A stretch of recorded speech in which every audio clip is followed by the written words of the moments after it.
Hello everyone, this is Charles Walhingford back again with another Chronicles of Cigar Rookie.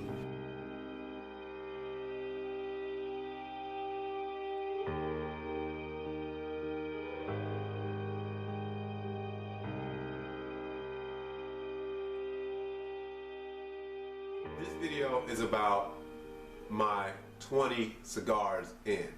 Meaning I've smoked 20 cigars so far. That's not a lot, but there are 20 different cigars. By some standards, that is a lot. I have had other cigars that I've repeated or what have you, but 20 different cigars. I'm getting there, not enough, of course. But I want to give you an update on what I've been smoking and why. Why did I smoke what I smoked? Well, let me tell you something I did, another rookie mistake. I took off the wrappers on most of the cigars in my humidor, and I was later, lack of a better term, scolded for doing such a thing. If you do that, a lot of times the flavors will mingle. I do not want that. And some people say I don't mind that, but I don't want that because I'm trying to figure out what I like better, the flavors I like better, and everything else. If the flavors are going to mingle, then I'm going to have a problem.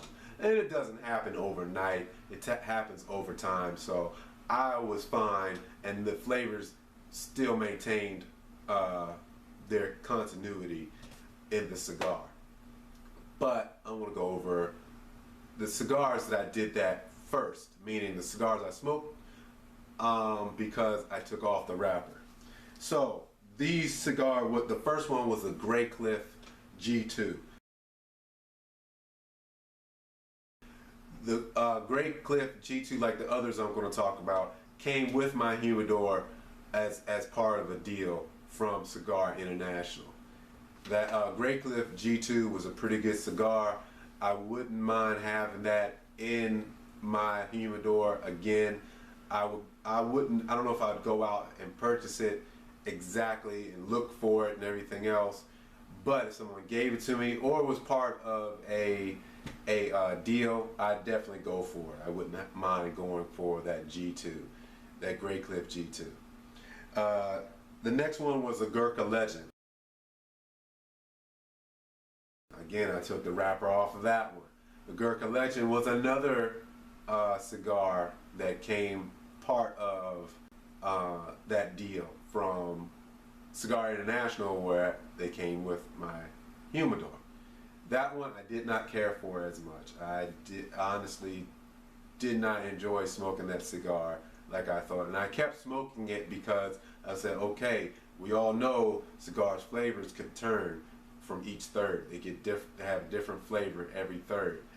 It stayed consistent, but it consistently bad.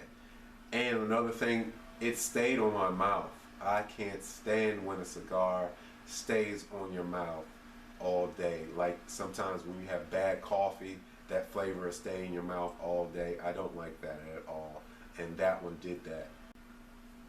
Next was the Perdomo Reserve Champagne. Now that wasn't one of the cigars that took the wrapper off. I just wanted to try a Perdomo. Perdomos I've heard good things about, and this cigar wasn't too bad. This cigar actually helped me understand what people describe as creamy. They described it as creamy. I smoked it, like, oh, that's what you're talking about. I had that moment of clarity and understanding. This is what they mean by creamy, because that cigar, for lack of a better term, was absolutely a creamy cigar. So again, would I buy another one? I'm not sure if I'll buy another one. I definitely will get into trying another Perdomo. If someone gave it to me or was part of a deal, yeah, I wouldn't mind going for it.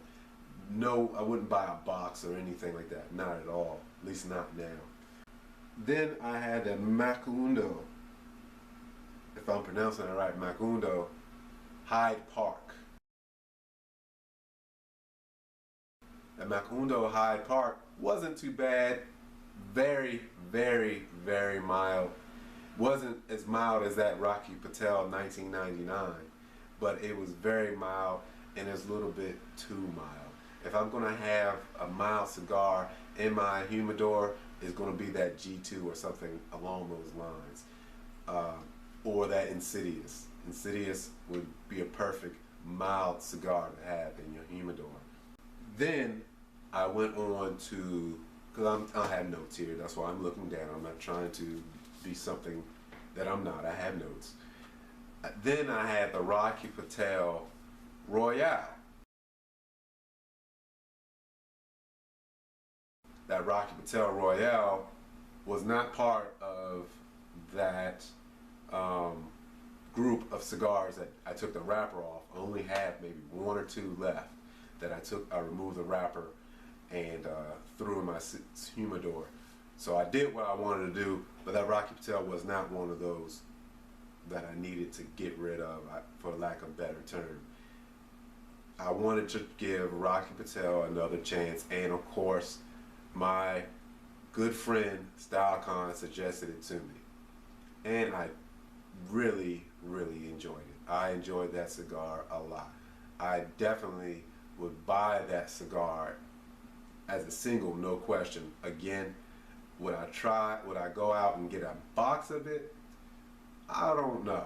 And when I say I would like to buy a box of it, box of that cigar, that means I truly, absolutely loved it. Not liked it, loved it. And I liked it, I didn't love it.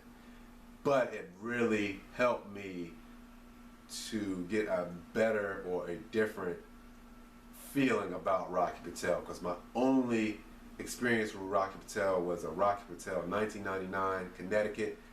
It was super bland. It tasted like I was smoking air, and this Rocky Patel Royale did not taste like that at all. It was really enjoyable.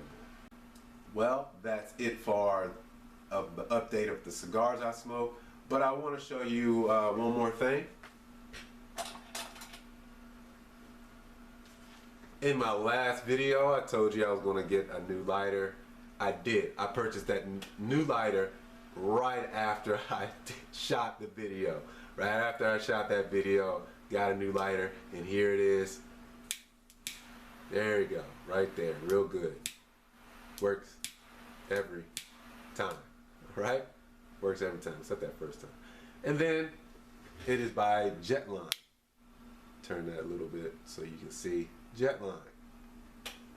The last cigar, Torch, didn't have a name brand. If he doesn't have a name brand, that's a bad sign for a lighter. Well, actually, that's a bad sign for anything. If you don't want to put your name next to it, probably should avoid it as a consumer. Why is it better? Not only because it works, but you can see how much fuel you have in there. It lets me know how much fuel I have in there. I've been using it a lot, so it's almost halfway. But it works great. It works absolutely great. Again, by Jetline. It wasn't expensive. You don't have to spend a lot of money on a cigar lighter. The reason that it cost as much as it did, it cost me around a little bit over $20. I think $20. Right around $20. And it cost $20 because I had to pay for shipping. If I would have spent more money and got free shipping, it wouldn't have mattered at all. Well, that's it for now. That was the Chronicles of Cigar Rookie. If you are interested in seeing more of me, you can always find me on the Minority Report. Search Minority Report, and you can find me there alongside of my good friend and the guru, StyleCon. See you in the next video. How would you spend your money? Sayonara. Hasta luego.